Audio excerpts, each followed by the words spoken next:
Alright, YouTube, I am going to show you this replay. I do not know how accurate it's going to be, because it's a close battle, so for all I know the outcome will be completely different. This is on the Namawaza map, and I'm playing Rebel Commander 6. So I just wanted to try and do a replay, even though they're not very accurate, just so I can get you some close-ups and show you a little bit of the graphics. I think that would be good for you, and then just show you some of the effects too. So let me introduce you to my army. I've got quite a few rifle units, which of course is to be expected at this point. So I've got several units of White Bear Infantry, all of which are veterans. I have not named them yet. I've just upgraded their reload and accuracy, and yeah, you can see them there. So I've got a couple of 4 chevron units, a 2 chevron, another 3 chevron, another 2 chevron, and then I've got a 2 chevron black bear. And then my cav is consistent of a Yariki with a couple of attack upgrades, and then just a standard carbine cav. And then of course here is Patchter Cogburn right here, riding through the woods, and I've upgraded him to where he has 155 range, really good reload, and pretty good accuracy. My opponent, Rebel Commander 6, is fielding this unit of Yariki, no upgrades. Here's his commander, which it looks like he's focused on Bushido or something. He's got a couple of units of Vermilion Bird Force, both of them with some decent upgrades. Here they are. Running past, those guys look pretty cool. There's the other one. And then he's got a couple of units of White Bear veterans. Here's the other one. He's got some crazy colors on him. Then he's got a carbine cav somewhere right here. Yep, he's got this carbine cav. And then he's got an Armstrong Gun. Here's the Armstrong Gun, and it's a veteran Armstrong Gun, so you can see that this thing has pretty high accuracy and 600 range, so it's got increased range.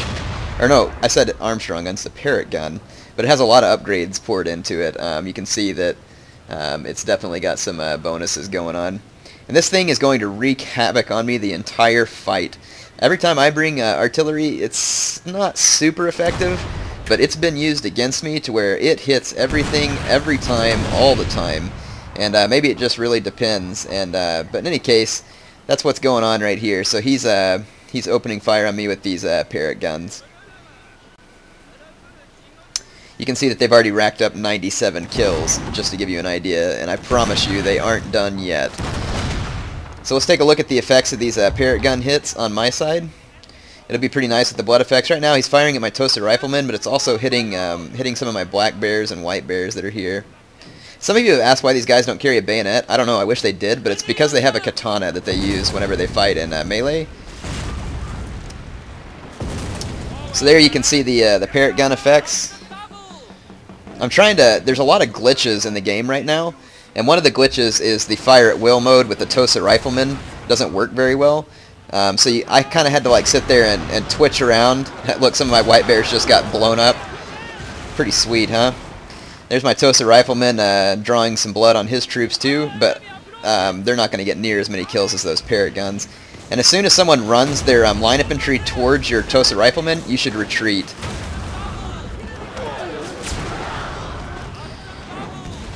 So look at this pile of blood, death, and carnage right here.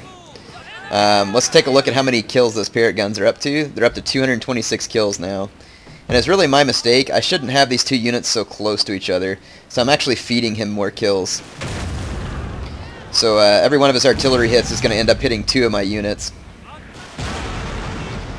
So like I said, you can see that Parrot gun is just dead accurate every time. So I'm getting absolutely slaughtered by those Parrot guns.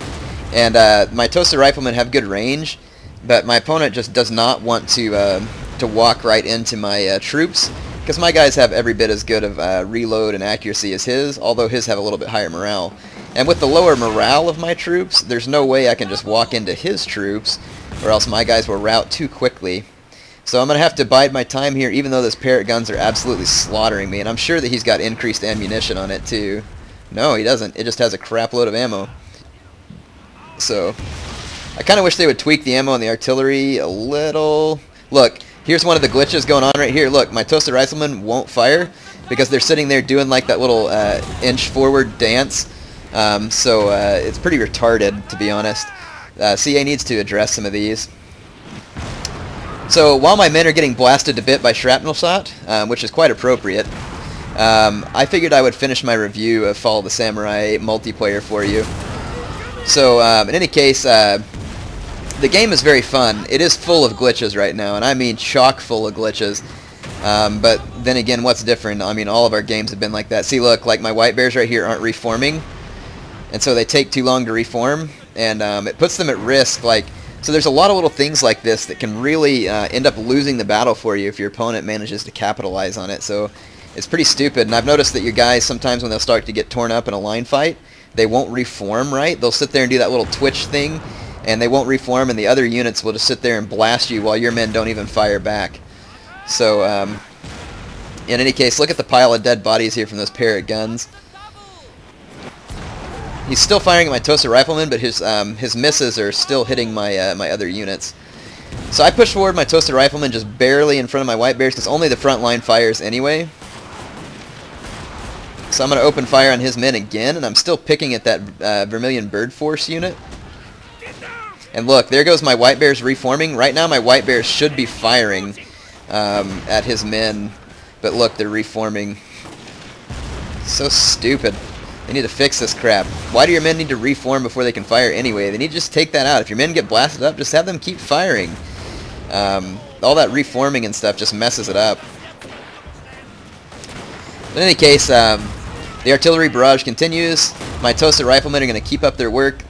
They're getting a fair few kills, but not anything like his parrot guns. I've got 63 kills, and then look, right there.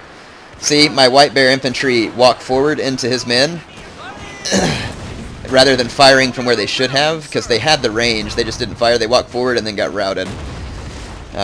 Like I said, it's just one of those retarded glitches, and I don't know if this replay will turn out anything like the real battle, because like I said, it's close, and the replays don't seem to be working right. My Tosa rifles are going to keep firing. Here my opponent makes a questionable move. He moves this unit within range of these white bears that are in the woods, and my guys opened up on him and trashed that unit badly. These white bears have some pretty solid reload and accuracy. And so I also moved up, this is a little bit dangerous, but I did move up Patchy. Patcher Cogburn, there he is. He's got longer range than these line units, but the stray shots that don't hit my infantry will kill some of Patchy's bodyguards, so there is a risk in this. Usually you shouldn't place him right behind the one that's being fired at. I should have positioned him a little better, but I did want to use the supporting fire of my general, because they will get a decent number of kills. So my Tosa rifles are still alive. They're still firing. Now they're picking at this other unit of Vermilion Bird Force. I routed that first unit with no losses to this unit that was in the woods. So although my opponent pounded the living daylights out of me, and I can already tell you that this replay is going to be different, because this unit right here did not rout in the original battle. Or no, wait, never mind. I moved him forward. Yeah, so I moved forward to capture this archery dojo. And the purpose of this is to force my opponent forward, because if I capture this, it's going to give me a massive, massive reload advantage. And my opponent's only got 3 units of rifle infantry left. And although mine are badly damaged, I've still got this one that's mostly intact, this one completely intact, basically this one completely intact, and then these two a little bit beat up, and I've still got my carbine cav and Yariki. So at this point, I need to play very smart with my troops and not make any hasty moves. So because I was capturing the archery dojo, my opponent moved forward, which is what I wanted, and it moved his troops within range of mine, and mine have just as good reload skill as his, basically, so that's a fight that I'm willing to take. In fact, mine have better reload skill than his. Now these guys are a little bit bunched up, so I'm going to go ahead and retreat them and cover their retreat with one of these beat-up units. It won't do much, but it'll at least do something. So there I'm going to retreat these guys. I took some pretty heavy losses, but it was worth it to get my opponent to move up. And right here, he moved his general up to take some shots, and his general just got plowed by my units, and so that was a mistake on his part, a bad mistake.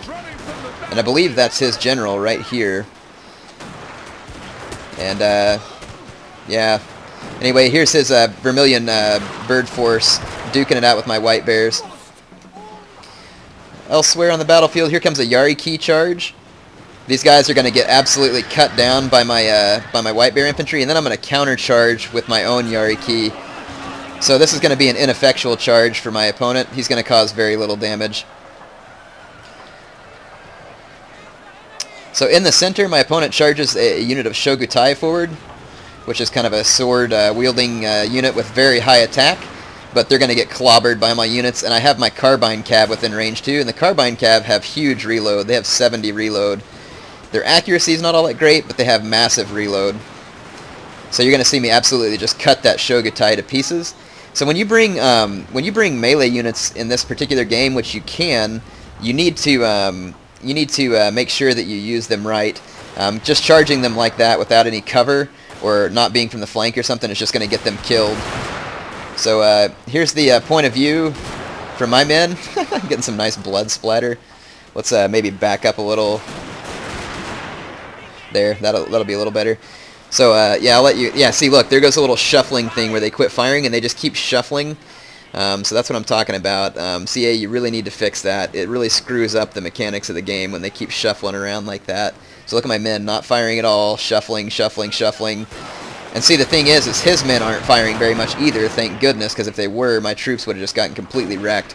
So although this game is super fun, has sweet effects, and is fun to play, there's a few issues with it like that need to be fixed, and as soon as they are, it'll make this game super amazing. But already, it's still a pretty darn fun game to play. So my Yariki came up here, busted up his carbine cav, and started running for his parrot guns, but they are out of ammo and already routing, and that is going to be the end of the battle. The parrot guns, look how many kills they got, 428 kills. I still managed to win the battle just because I had so much more infantry than my opponent, and I just managed to use my my troops better in this case. So that kind of worked out well for me. I'm trying to remember. I guess that's the end of the replay, but I thought they added like a results screen that you could do in the replay, but apparently they didn't. Quit replay. Yeah, view wait, no, view. I guess you can just go to the next one in battle. Yeah. In any case, I don't have any others to show you right at this moment. But, so, is Fall of the Samurai worth your money? Yes, because I'm sure the campaign is awesome. I've heard from people it is. I'm going to start reviewing it for you soon. The multiplayer is fun. It is a little glitched right now, but it's fun, and I'm sure they'll fix it. They fixed a lot of the glitches and problems in Shogun 2's multiplayer, so I'm sure they'll do it here. I think it's worth your money, but to me, you know, spending 20 bucks, it wasn't really a big deal. To you, it may be, but I thought it was worth it. Anyway, I hope you enjoyed this video that gives you some nice close-up and some massive, like, gory effects and some nice smoke effects and all that kind of stuff, too. I am running my graphics on Ultra right now, and I did turn up the texture filtering so it looked a little better. That was a tip that one of my viewers gave me. It worked very well, thank you. So it did indeed help me get some pretty good graphics there without sacrificing too much frame rate. Hope you enjoyed that. I will be bringing you more Shogun 2 videos in the future, so stay tuned for campaign action to be next.